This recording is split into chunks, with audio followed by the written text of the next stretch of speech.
মা, আজি কি সাধু কবা? এটা ধুনীয়া সাধু কম, মন দি শুনাচোন। সাধুটো নাম হৈছে এলাহৰ পৰিণাম।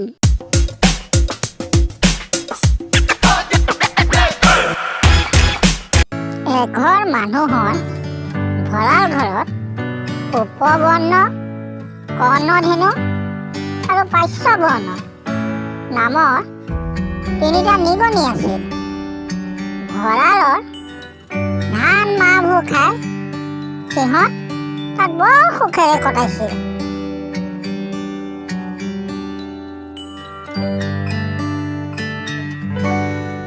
উপবৰ্ণ হ'ল অতি দূৰদৰ্শী।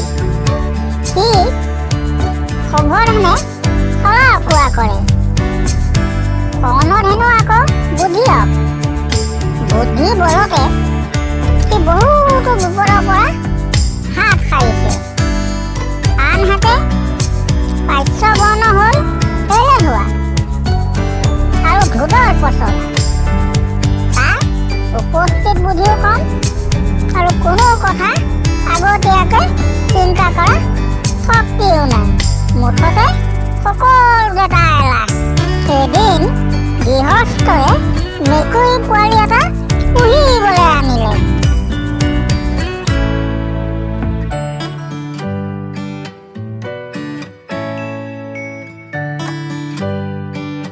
মেকুৰী পোৱালিটো দেখি উপবৰ্ণই লগৰ দুটাক ক'লে, আমি অতি সোনকালে ইয়াৰ পৰা আঁতৰি যোৱা ভাল বুজিছা, কাৰণ মেকুৰী আমাৰ প্ৰধান শত্ৰু। ই কেতিয়া ক'ত আমাৰ অঘটন ঘটাব কোনো ঠিক নাই। তাৰ কথা শুনি কৰ্ণধেনুৱে বিদ্ৰূপ কৰি ক'লে, তুমিও বৰ ভয়াতুহে বন্ধু। সি এতিয়াও এনেই সৰু হৈ আছে। তদুপৰি আমি ইয়াত থকা কথাটো সিনো কেনেকৈ জানিব? কতো সৰু নাই বন্ধু। দেখাত যদিও সি সৰু, তাৰ নখ হ'লে বৰ চোকা। সুবিধা পালে সি আমাৰ অঘটন ঘটাব। গতিকে বিপদৰ পূৰ্বে আমি নিৰাপদ হোৱা উচিত। তোমাৰ নিচিনা ভয়াটো আৰু মই দেখা নাই বন্ধু। মিছাই তুমি ভয় খাইছা। সি ডাঙৰ হ'বলৈ আৰু কেইবামাহো লাগিব। তেতিয়ালৈকে ধান মাহবোৰ খাই আমি জানো ইয়াত সুখেৰে থাকিব নোৱাৰোঁ? এলেহুৱা পাশ্যবৰ্ণই মাত লগালে, তুমি যাব বিচাৰিছা যোৱা, আনক জোৰ নকৰিবা। মোৰ খাটাং কথা, ইমানবোৰ ধান মাহ এৰি মই ক'লৈকো নাযাওঁ। বন্ধু হিচাপে তোমালোকক মই দেখা বিপদৰ জাননী দিলোঁ। সিদ্ধান্ত নিজৰ। মোৰ কথা হ'ল বিপদ আগত লৈ ইয়াত মই নাথাকোঁ।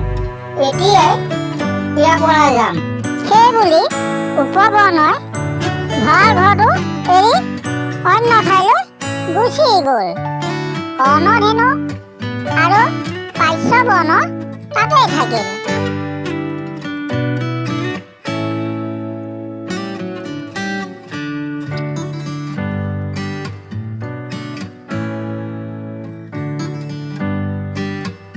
লাহে লাহে মেকুৰী পোৱালিটো ডাঙৰ হৈ আহিল।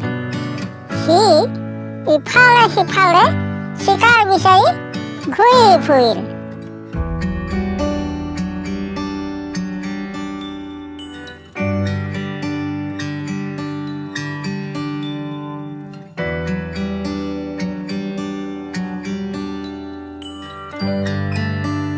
এদিন ভঁৰাল ঘৰত শস্য খাই থকা নিগনিকেইটা সি দেখা পালে।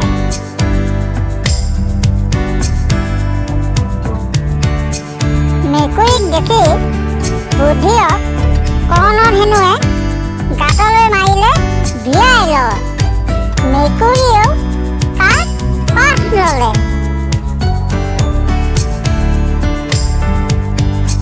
কোনোমতে পাণটো লৈ সি গাঁতত সোমাল যদিও মেকুৰী চোকা নখৰ আঘাতত সি তাৰ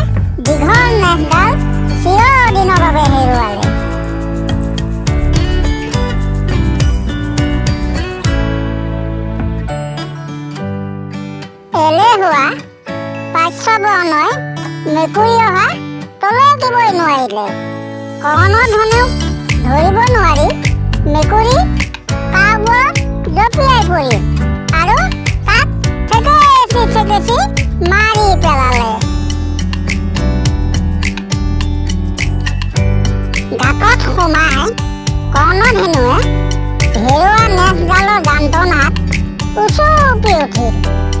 ভাগ্য বলত সি আজি বাচিল। এই ঠাই যে তাৰ বাবে নিৰাপদ নহয় সেই কথা সি ভালদৰে বুজি পালে।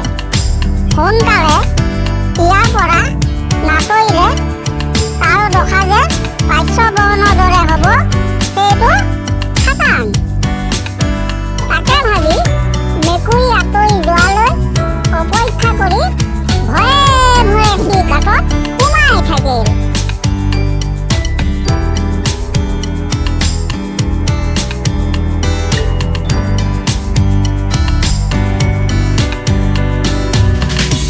সেয়েহে বিজ্ঞজনে কয়, দূৰদৰ্শী বিপদ নাই, অল্পদৰ্শীক বিপদে পায়।